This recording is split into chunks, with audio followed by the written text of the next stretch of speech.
कि गांधी जी जैसा पाखंडी आदमी दुनिया में मिलने वाला नहीं। और डिक्शनरी में पाखंडी की जगह गांधी डालूंगा। गांधी जी यानी पाखंडी, गांधी जी यानी पाखंडी, गांधी जी यानी पाखंडी, गांधी जी यानी पाखंडी, यानी लोगों को मालूम हो जाएगा गांधी शब्द का अर्थ पाखंडी। गांधी जी को पाखंडी बोलने वाला ये शैतान बामसेफ का अध्यक्ष बामन मेश्राम है। गांधी जी के ऊपर हजारों आरोप लगाकर उन्हें बदनाम करने वाला ये पाखंडी खुलेआम घूम रहा है। ये इस्लामी एजेंट दलितों को गुमराह करने में चंद्रशेखर रावण से भी 2 कदम आगे है। इसे विदेशों से नफरत फैलाने के लिए करोड़ों अरबों रुपए मिलते हैं।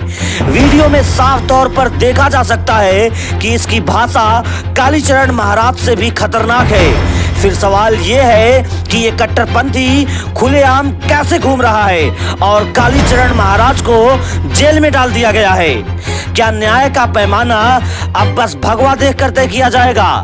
हिंदू आर्मी चीफ ने कांग्रेस पर निशाना साधा है और पूछा है कहां मर गया है कांग्रेस का बापू के लिए राष्ट्र प्रेम। कि उसने ये कहा कि गांधी जो है वो शैतान थे, पहली बात तो गांधी को शैतान कहा। दूसरा उसने कहा कि हमारी जब सरकार आ जाएगी तो हम उनके समाधि स्थल पे जेसीबी चलवा देंगे और 500 रुपए में जेसीबी लगवा देंगे। हम अपने स्टाफ को भी नहीं भेजेंगे और कोई सरकारी कानून को भी नहीं मानेंगे। और तीसरा उसकी हिम्मत की दाद देनी पड़ेगी। इतना बड़ा षड्यंत्रकारी है जो हिंदुओं को जात पात में ये सब बांट रहे हैं।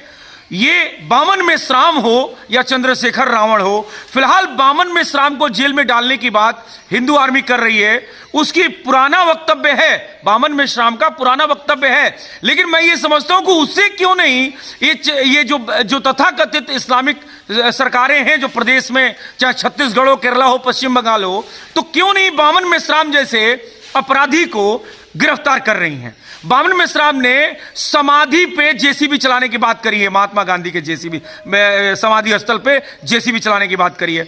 महात्मा गांधी को एक बार नहीं 100 बार शैतान कहा है और महात्मा गांधी को शैतान के अलावा और भी तमाम अपशब्द उसने कहे हैं। और उसने साफ साफ उसको महात्मा गांधी जी को साफ साफ जो है पाकिस्तान और जिन्ना का जो है भक्त बताया है और पाकिस्तान का संस्थापक बताया है। बामन मेश्राम बामसेफ का अध्यक्ष, ध्यान से चाहे तो गूगल सर्च कर लीजिए।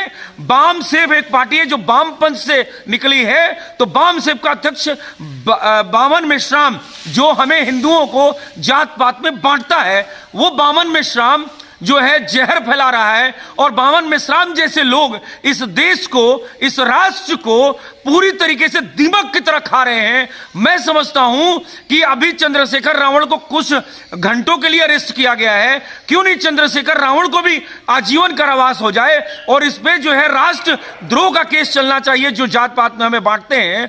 उसी तरीके से बामन मेश्राम को क्यों नहीं आजीवन कारावास हो जाना चाहिए, जो दिन ब दिन जहर उगलता है अपने वक्तव्यों में, हर भाषणों में, और हमारे हिंदुओं को दलित और क्षत्रिय और वैश्य और शूद्र और जात पात में बांटने का काम करता है। अपने आप को कभी भी ये नहीं कहता है, वो कहता राम का अस्तित्व नहीं, कृष्ण का अस्तित्व नहीं, वो गांधी को भी मानने को तैयार नहीं है। लेकिन गांधी पे अगर एक शब्द कालीचरण ने कह दिया, उनको इसलिए गिरफ्तार कर लिया गया कि वो भगवाधारी हैं।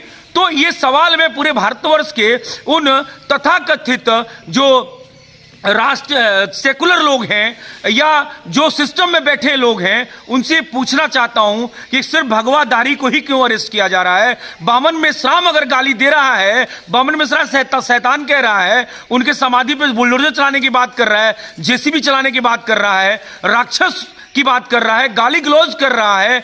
और सबसे बड़ी बात बता दें कि बामन मेश्राम की हिम्मत की दाद देनी पड़ेगी कि वो भारत की न्यायपालिका को चैलेंज कर रहा है। वो उसने जजों को चैलेंज किया कि किसी के अंदर हिम्मत हो तो मुझे अरेस्ट करके दिखाए। मैं न्यायपालिका से निवेदन करता हूं, भारत की न्यायपालिका से, कि ऐसे जंगन्य अपराध करने वाले बामन मेश्राम को, जो बामसेफ का अध्यक्ष है, तुरंत अरेस्ट कर आजीवन कारावास और राष्ट्रद्रोह का केस चलाने का जरूरत है। ये मांग हिंदू आर्मी करती है। और इस सवाल के साथ आपको छोड़ जाती है अगले वक्तव्य के लिए कि क्या सिर्फ भगवाधारी ही अरेस्ट होंगे? बामन मेश्राम जैसे जो राक्षस जो देश को दीमक की तरह खा रहे हैं, उनको अरेस्ट करने की किसी के पास हिम्मत है? चाहे वो केरला सरकार हो, पश्चिम बंगाल हो या छत्तीसगढ़ हो। अगर छत्तीसगढ़ के मुख्यमंत्री के अंदर जिगर है, हिम्मत है, और जरा सा भी आपने अपने जमीर से पूछिए कि आप गलत कर रहे हैं कि सही कर रहे हैं, तो आप बामन मेश्राम को अरेस्ट करके दिखाइए, तो हम समझ जाएंगे कि हाँ भाई आप सेकुलर हैं, और जो भी राष्ट्रपिता महात्मा गांधी के खिलाफ बोलेगा उसको आप अरेस्ट कर लेंगे।